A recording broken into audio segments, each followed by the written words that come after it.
So I've had people coming up going, oh my God, I had this employment issue that I sent to you and you got with your people and told me how to resolve it through this because it was a COVID related. He goes, I wouldn't have known what to do. He goes, you are such a part of my business today. So it's in these type of times that where these organizations can really shine, because that's what we are. We're supposed to be that warm blanket. You know, where do we provide that comfort? Where do we provide that resource?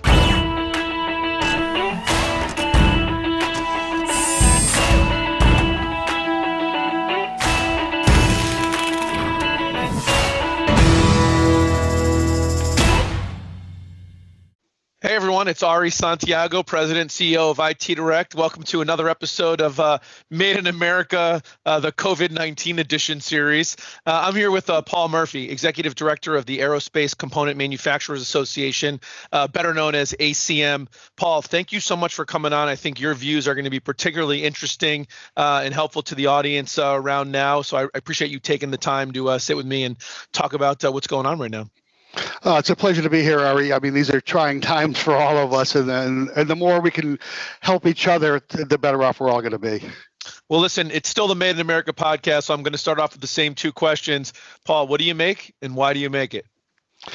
Okay, well, the ACM is a manufacturing organization strictly in aerospace. I mean, we do things outside of aerospace, but most of the 116 members of our organization are doing aircraft work. All right. Most of them are on the engine. There are some airframers. So we're the whole supply chain, from the metal distributors to the special process providers to the people who actually change the shape of metal. Those 116 businesses that comprise the ACM support about 10,200 employees and generate approximately $3.2 billion in annual revenue. We came together back in 1999 to form this organization. Back then, the basis was, we were getting a lot of pressure from, Poland, Mexico. We know there was a global competition going on. There was this lean thing out there that we needed to understand. So we all came together to develop our workforces. How do we attract? How do we retain? How do we make our businesses better to be more competitive in the global world? And, fast forward to today, that's where we are. Well, Paul, ACM's got a really positive history in Connecticut, very well-respected trade organization. The membership is very engaged, very helpful. I know you haven't been the executive director since 1999. So what made you decide to take on that role, and what were you doing before you took on the role? Well, I think it's almost insane being arm twisted. No, actually, I was an ACM member. I joined in 2000. So I've been an ACA member a long time. When I had my own business, I've owned a couple of businesses. I've been president and CEO of other businesses in the ACM. So there was always the joke that the ACM grew because I kept changing companies and bringing in new members, but that's really not the case. That's a small little piece of it. But what it was, we had an executive director from, the get-go. He was there for 18 years, Alan Samuel, and did a great job keeping this organization together, promoting it and expanding it. Al gave his notice back in, I think it was like July of 2017, that he was going to leave the end of the year. I came on to kind of help with a search, a role, responsibility, the profile of the person. They engaged with someone to start in January. The person worked a couple of weeks, decided they had some family issues that he needed to attend to. He gave his notice. I was informed of that. At that time, I was retired. We tried to search a couple other names out, but they were kind of floundering a little bit. And I said I would step in and take the role, take it in a little bit different direction. Then I would come back and take the role. I told them part of my profile was you got to get someone that can be there 10 years, which hopefully that isn't me, because I said I'm not sure if I can give 10 months, but I'll do what I can. So I've been doing it now for 2 years, actually. 2 years, probably about 2 weeks ago. A lot of good things going on. I still have Al helping me out, which is great. I think the ACM has done a lot of great things over the 20 years. We've kind of turned the ship a little. We're more reaching out to other organizations and things like that. And I'm at a point where it's been good to me and I think I've always wanted to give back because the industry's been so good to me.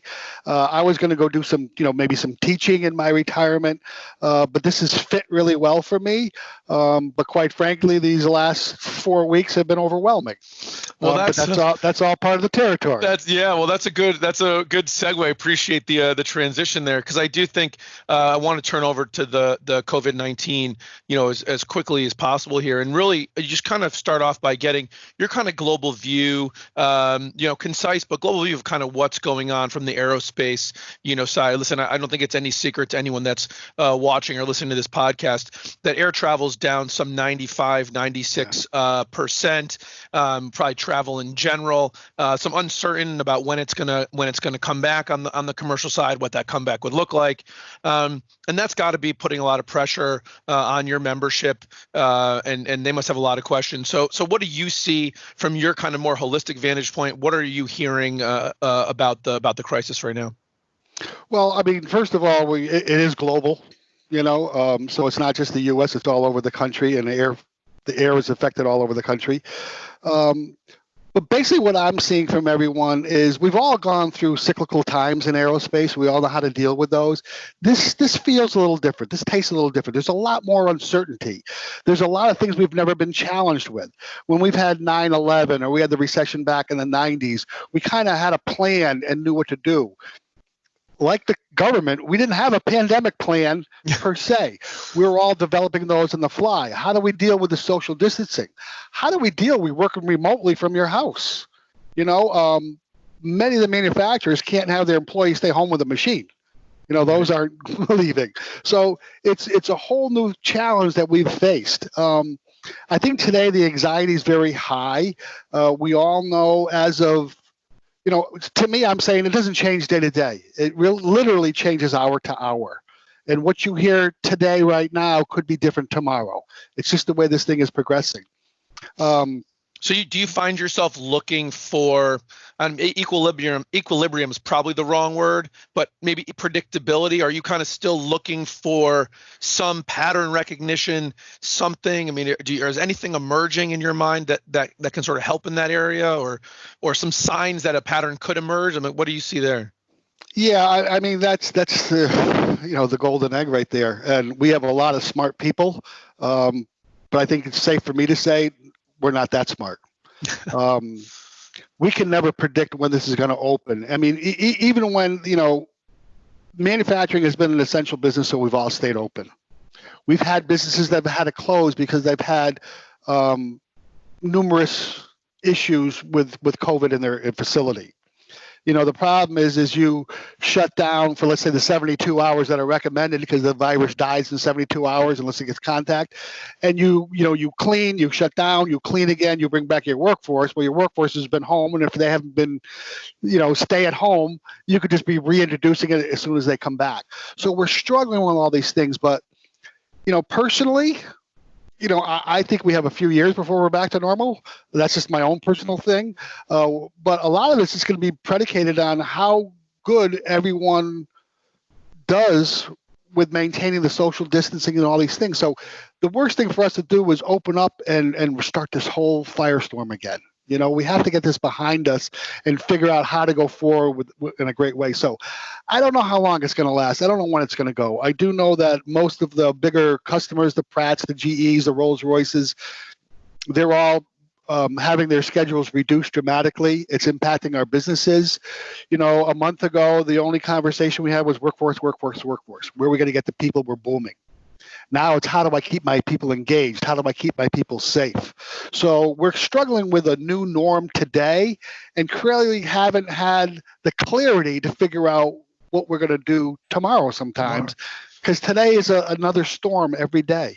I mean, have you ever seen a scenario where sort of the aerospace manufacturing is going 100 miles an hour and then goes to zero, it feels like, overnight? I mean, is that where we are? Is that too dramatic? Are we not quite that much of a change? Like, what do you think about that perspective? It's coming in pieces and waves. And, to me, it's very centric on which customer you're dealing with and which segment of his business. Are you dealing with military or commercial? Military is still strong. Military will probably actually grow, I would think. to keep these businesses viable. You look at an essential manufacturing aerospace business for the Department of Defense, that could be only 25, 30% of their work. The other 70 is the commercial. So if that commercial impacts them so much that they can't support the defense, we're all in trouble. Mm-hmm. So we have to keep a way to keep that going. So I think you might see those schedules advance. But, 9/11, we came to a crashing halt. But we knew what it was. We knew somehow how to deal with that. This is something we don't know. It's an enemy we've never faced before like this. So we're learning things. I mean, even some of the simple things like, the rolling out of the PPP programs, the SBA programs, the unemployment programs, there are daily glitches with those. What happens when someone calls you and say, I can't come to work today because I think I'm symptomatic? What do you do? What do you do with the people he's been in contact with? We've never faced those challenges before. So, I mean, one of the things that I think has been so great about the ACM, Paul, is that how much the group has come together and how much they share with each other. It's one of the things that other organizations look at the ACM and envy. So what are you seeing? Are you seeing that camaraderie, that partnership being mobilized right now? And to what effect is that having? Yeah, our success over 20 years is just really blossoming now to what we are. We share things. So you have some of these companies when we started talking about, Jason, temperature checking. We should temperature check our employees. How do we get the thermometers? How do we do that? I found a source. You can go here. I got extras. I'll share them with you. Oh, I have a plan. Here's my plan. Give it to your other companies that don't have it. It worked well. We'll develop them. So there's so much sharing of information today, and not just within the ACM, through the whole industry. We started 2 years ago what we call the Connecticut Manufacturers Cooperative, which are the 7 main manufacturing organizations in the state of Connecticut, and CBIA and Constep. And we now have meetings every Monday, Wednesday, Friday, for 45 minutes to an hour, talking about what are the issues. We bring on some of the senators. We bring on our Colin Cooper, the state's chief manufacturing officer. Joe Brennan from CBIA is updating on all his conversations with the governor's staff. So we're all staying in the loop and helping each other get through this and sharing as many best practices as we can. We've had one company that developed, temperature checks, because people can't get the thermometers, And what we found is, some of these members are in localized areas where, okay, let's share that. They bring the outside facility in, go to this company, then go to that company, then go to this company. So we're doing all the things like that. So it's really been the outpouring of what can I do to help you? What do you see? What are you hearing from companies and how they're trying to? We talked a little bit earlier. You mentioned staying viable, and clearly that's going to be critically important because I think we could probably both agree this is not the first aerospace down cycle that we've ever seen, and I'm sure we haven't seen the last up cycle. So what do you see and see the smart companies doing to weather this down cycle effectively, even knowing that this is a unique down cycle? Well, these are some of the things we've learned from past downsides. You get a lot of the big companies and, you always hear they report to the street. They're always worried about those numbers, those investors. Well, a lot of our businesses are private. They are family. They're worried about their employees. They're worried about their customers.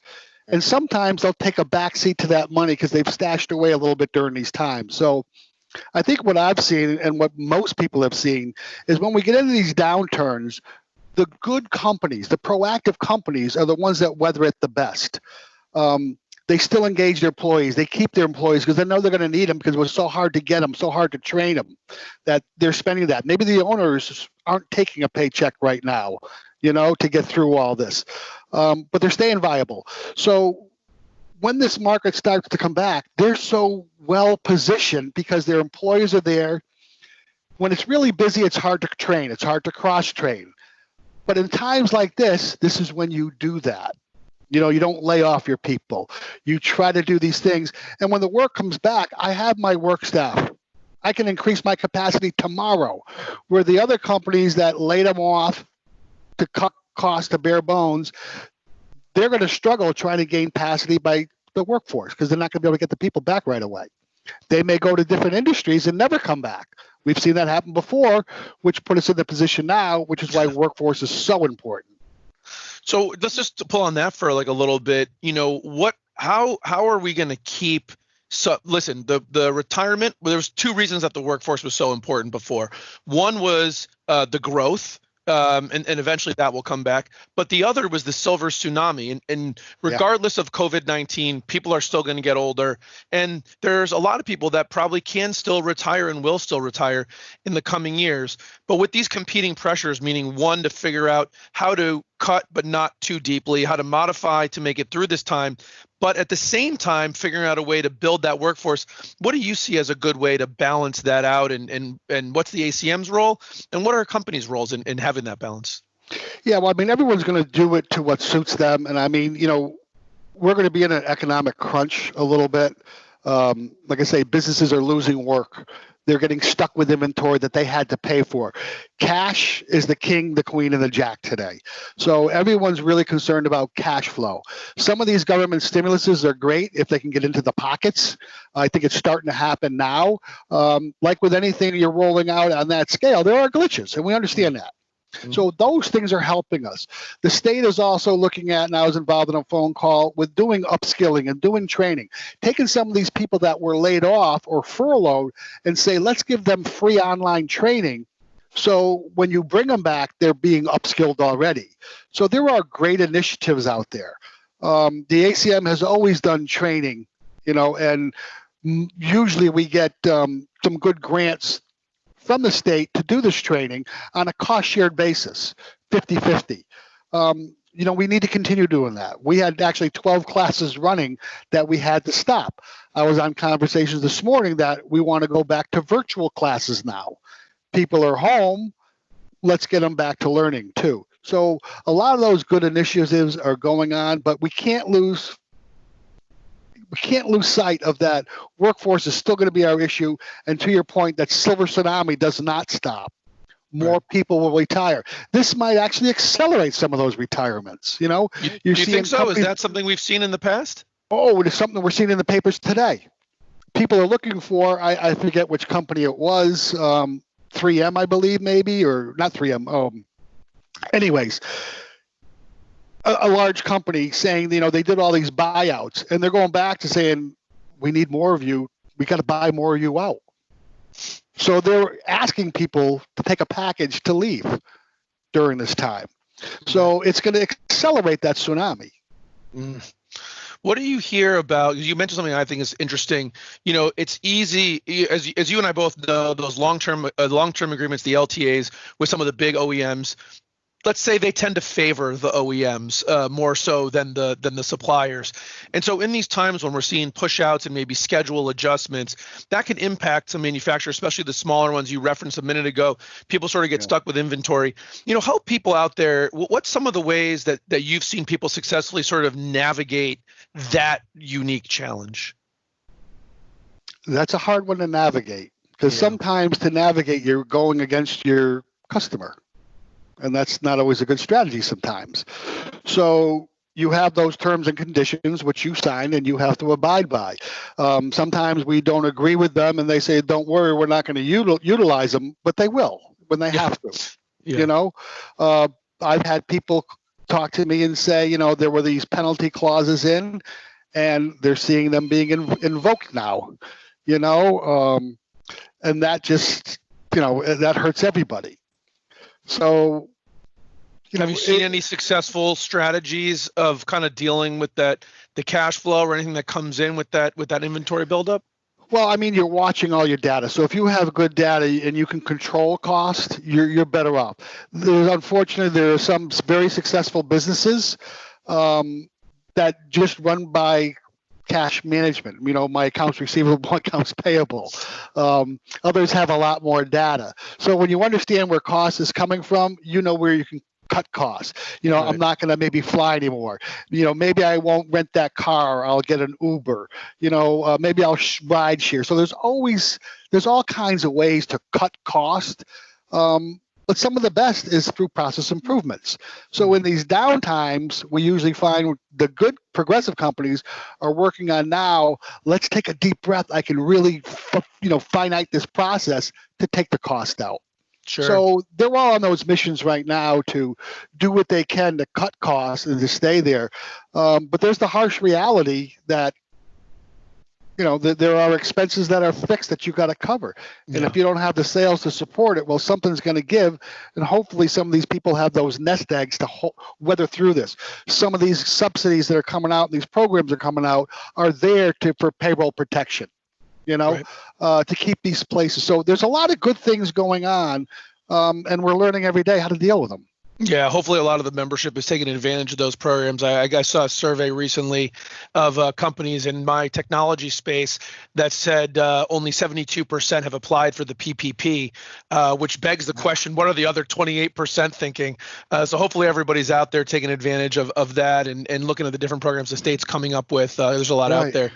So before we kind of wrap up, Paul, I want to know, what do you see as we talked about basically doing some more lean, cutting the fat out, or looking at ways to reduce costs. What are some other things that you've seen some successful companies do in the past, some of the progressive companies, I think is how you described it, have done in the past to be able to take advantage of this time? It's a hard time, there's no doubt. We'd prefer to be having what I call the nice problems, right? Too much work, how do I deal with all the work? Obviously, that would be our preference, but that's not, we're in the world that we're in. So we got to find, we got to find a way to make lemonade out of these lemons. What do you see as some opportunities to do that right now? Well, I think we've realized these from a long period of time. There are adjacent opportunities. Our machine tools don't say that's not an aerospace part, you can't put it on here. We've had a lot of members morph into supplying PPE. All right. CBIA Concept has done a fabulous job with their website, especially the Concept one, putting up matchmaker things. So I have open capacity. I want to keep my employees. I've lost my schedules, but you need things made. What can I make for you? So they have a website where you can match up these skill sets. We're getting calls from colleges saying, the hospitals are coming to us. They need intubation boxes. They need masks. What can we do? So a lot of our members are looking into these adjacent opportunities. Some of them might have dabbled with medical in the past, but they were, you are who you are and you know what you know. That if I bring on a new customer, even if it's in aerospace, there's new requirements, new people to learn, new specifications to understand. So it takes time, but these are the times that force us sometimes to diversify, which is actually in the long run healthy for everybody. Yep. So a lot of the forward ones now are doing all this diversification.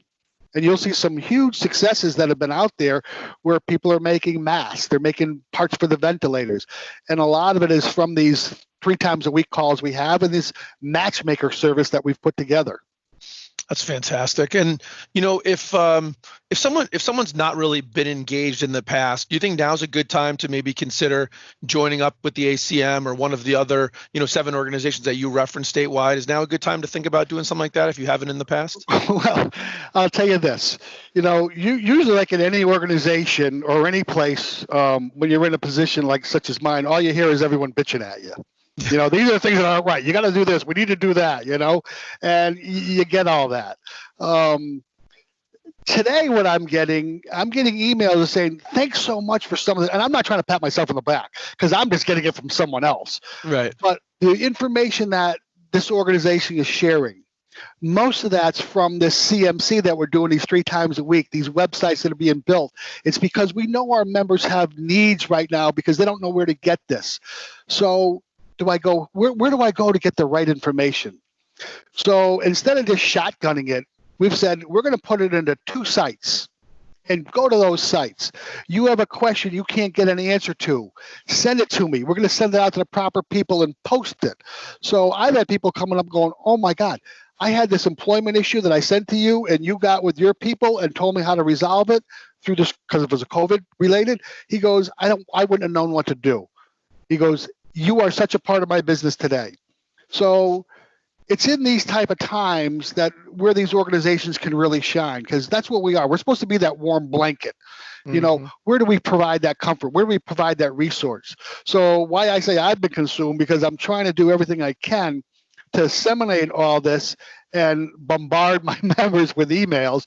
But now that that's over, I'm saying, just go to these sites, Pull the information. Yeah. Yeah, this is a time, I totally agree with you. This is a time where these membership groups, where the community coming together is really super important. And I think it's a good reminder, because there was a time not so long ago where people thought that these business groups might be going the way of the dodo bird, as it were, and, anachronistic, a time of the past, and we're in the internet age, and who needs these membership groups? And I think it's interesting to see that, when the chips are down and things are tough, we're looking back to these groups for that sense of community, for that feedback, to pull each other together and get through this together. And I think that's if we're looking for silver linings, I think that's at least one of them. And we have some very innovative, creative, dynamic business owners, and they've shared to me, and I've shared with the membership what they're doing, and it's very inspirational. I'm going out to every little business in my town, restaurant that is getting hammered by this, and saying, here's $100 for you, $100 for you. I want lunch for my staff. They're doing all these type of things, not only with their employees, but with their communities, to keep everyone there, wholesome. Keep them all together and everything. Keep them all together. So they're really going above and beyond a lot of these. And like I say, it catches on where people goes, yeah, I got to do something too. And everyone's it's the play it forward. Yeah. Well, that's been really awesome. Paul, I really appreciate you taking the time to come on and talk to us and share your views. And I just wonder, as we're going to kind of wrap up here, what do you see coming in the next? And I know it's a little bit hard to see, but what do you see coming in the next, short distance future, the next few weeks or months? What should companies be doing to say, okay, we're starting to see a flattening of the curve. We don't know exactly when it's going to open or what an opening looks like, but it is coming at some point in some way in the near future. You have any thoughts on what companies should be doing now to start getting more prepared? Because I'll just really quickly play it out one little piece more, which is, to me, I've seen that there's going to be three phases of this COVID-19 crisis, right? One was like sort of the initial emergent phase. Like we didn't know what was happening. All of a sudden it was, who can work remotely, go remote? How do we get people in the building? Like you said, temperature checks, putting up barriers, zoning off our facilities, how do we arrange that? And that seems to be kind of getting its footing right now. And so I think we're in this a little bit of uncertainty, but sort of now feeling our way through the maintenance part. And then in some time in the not too distant future, I think we're going to get to the third phase, which is the coming back out. What do you think smart companies can do now to get ready for that next phase? Well, like we talked about earlier, you have to pump it up right now. You have to really engage with your workforce, smooth out your processes. These things are evolving as far as schedule. So, what is your capacity is always the golden question. I don't know, because tomorrow I could get a schedule that dramatically changes it. Right. So I think, everyone's trying to pay attention to what is the real demand going to look at? How do I supply that demand? And with the extra capacity, what can I do with that? So they're trying to, morph maybe into something else, find those adjacent opportunities, which I think is just healthy things, but we can't lose focus of the workforce. That we still need to keep upskilling who we have. We still need to keep supporting a pipeline. So when this does come back, and it will, that we have a well-trained workforce together. And that's going to be critical in Connecticut, because one of the advantages we had, right, was our skilled workforce and what all that brings. And we got to make sure that in these times we're going to double down on our strength and make sure that when we come back that our strength is even stronger. Exactly. We've been we are where aerospace was born, right here. We've always been that way. We've always been very innovative, very progressive, and we have high taxes, high cost of living, but we still outproduce anyone in the world. And we have the best ecosystem right here. And we got to make sure that stays there, because if we lose those pieces and we get fractured, we're not going to be who we were. And people like who we are. Absolutely right, Paul. That's a great place to leave it, especially since ACM plays such a critical role in keeping us together and who we are. Thanks again so much for your time, Paul. I really appreciate it. And I look forward to having you back on a more normal episode of Made in America once we get back to normal. Be very well, Paul. Stay safe. Yeah, thank you so much for having me. This was great. I enjoyed speaking with you, and I'd love to continue these things. Thank you. Nice. You got it. Made in America with Ari Santiago is brought to you by IT Direct. As always, thanks so much for tuning in. I definitely want your feedback and hope you subscribe. But what I want the most is to build a community where we learn and grow with each other. I hope you're getting a lot of value out of the time we're spending together. Thanks so much for listening. I'll see you next time.